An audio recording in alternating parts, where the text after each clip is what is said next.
ഇതെൻ്റെ വിഷുവിന് വെച്ച കണിമത്തനാണ്. വിഷുവും കഴിഞ്ഞു, എല്ലാവരും കണിയും കണ്ടു. പക്ഷേ എൻ്റെ മത്തൻ മാത്രം ഇപ്പോഴും ഫ്രിഡ്ജിൽ തന്നെ ഇരിപ്പുണ്ടായിരുന്നു. അപ്പോൾ അതൊന്ന് ഫ്രിഡ്ജിൽ നിന്ന് എടുത്ത് ഒരു സ്പെഷ്യൽ ഡിഷ് ഉണ്ടാക്കിയെടുക്കാൻ പോവുകയാണ് കേട്ടോ. അപ്പോൾ പണ്ടത്തെ വിഷു എന്നൊക്കെ, പണ്ടത്തെ വിഷു എന്ന് വെച്ചാൽ എൻ്റെ സമയത്തെ വിഷു എന്ന് പറയുന്നത് എന്താണ്, ആദ്യം ഞങ്ങൾ ചെയ്യുന്നത് വെച്ചാൽ കണിക്കൊന്നപ്പൂ പറിക്കാൻ പോകുമായിരിക്കും. കണിക്കൊന്നപ്പൂ എന്ന് വെച്ചാൽ അന്ന് എല്ലാവരും രാവിലെ ഇറങ്ങി പൂവൊക്കെ പറിച്ച്, അന്ന് നമുക്ക് പൂവൊന്നും കിട്ടില്ല, അവസാനം ആ മരത്തിൻ്റെ ഏറ്റവും മുകളിലായിരിക്കും പൂ കിട്ടുന്നത്. അങ്ങനെ ഞങ്ങൾ കൂട്ടുകാരെല്ലാവരും കൂടെ ഞങ്ങൾ കണിക്കൊന്നപ്പൂ പറിക്കാൻ പോകും. അന്ന് ഭയങ്കര പേടിച്ചാൽ പോകുന്നത്, കാരണം ആ സമയത്ത് ഭയങ്കര ഇടിയും മഴയൊക്കെ ആയിരിക്കും.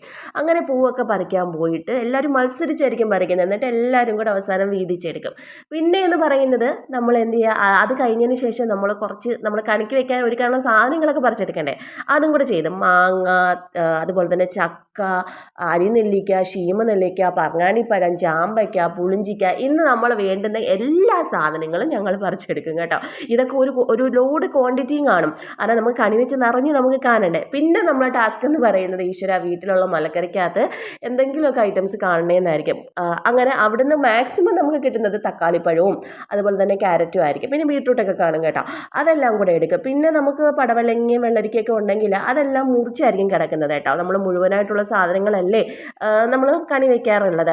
പിന്നെ അതിനകത്ത് കിടക്കുന്ന വെണ്ടയ്ക്കയും അമരയ്ക്കയും വരെ കണി വയ്ക്കും. അതിനുശേഷം നമ്മൾ നല്ലതുപോലെ ഒരുക്കിയെടുത്ത്, അന്ന് ചിലപ്പോൾ കൃഷ്ണൻ്റെ വിഗ്രഹമൊന്നും നമ്മുടെ കയ്യിൽ കാണണമെന്നില്ല, പക്ഷേ എന്തെങ്കിലുമൊക്കെ കാണും. അതല്ലെങ്കിൽ നമ്മൾ ഇത് വെച്ച് നമ്മളത് കണി കാണും. അതൊക്കെ ഒരു കാലം. ഈ ഒരു കണിമത്തനെ കുറിച്ചൊക്കെ അറിഞ്ഞു തുടങ്ങിയത് ഞാൻ യൂട്യൂബ് വാട്സപ്പൊക്കെ വന്നതിന് ശേഷമാണ്. ഇങ്ങനെയൊക്കെ ഐറ്റംസ് കൊണ്ട് ഓരോരുത്തരുടെ വീട്ടിൽ ഇങ്ങനെയാണല്ലോ വെക്കുന്നത്. എന്നിട്ടും എൻ്റെ കയ്യിൽ ഈ കണിമത്തൻ എത്താൻ 2 വർഷം വേണ്ടി വന്നു കേട്ടോ. അപ്പോൾ കഴിഞ്ഞ 2 വർഷങ്ങൾ കൊണ്ടാണ് ഞാൻ ഈ കണിമത്തൻ കണി വയ്ക്കാറുള്ളത്.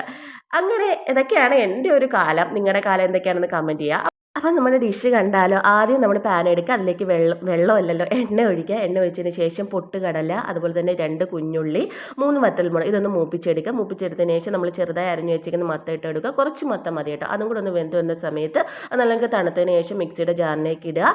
അതിലേക്ക് ആവശ്യത്തിനുള്ള ഉപ്പും കുറച്ചധികം പുളിയും ഇട്ട് ഒരു 1/4 ഗ്ലാസ് വെള്ളവും കൂടെ ഒഴിച്ച് നല്ലതുപോലെ അരച്ചെടുക്കുക. നമ്മുടെ മത്തൻ ചമ്മന്തി റെഡി ആയിട്ടുണ്ട്. ദോശയുടെ കൂടെ കഴിക്കാനൊക്കെ അടിപൊളിയാണ് കേട്ടോ. എല്ലാവരും ഒന്ന് ട്രൈ ചെയ്ത് നോക്കണേ. സബ്സ്ക്രൈബ് ചെയ്യണേ.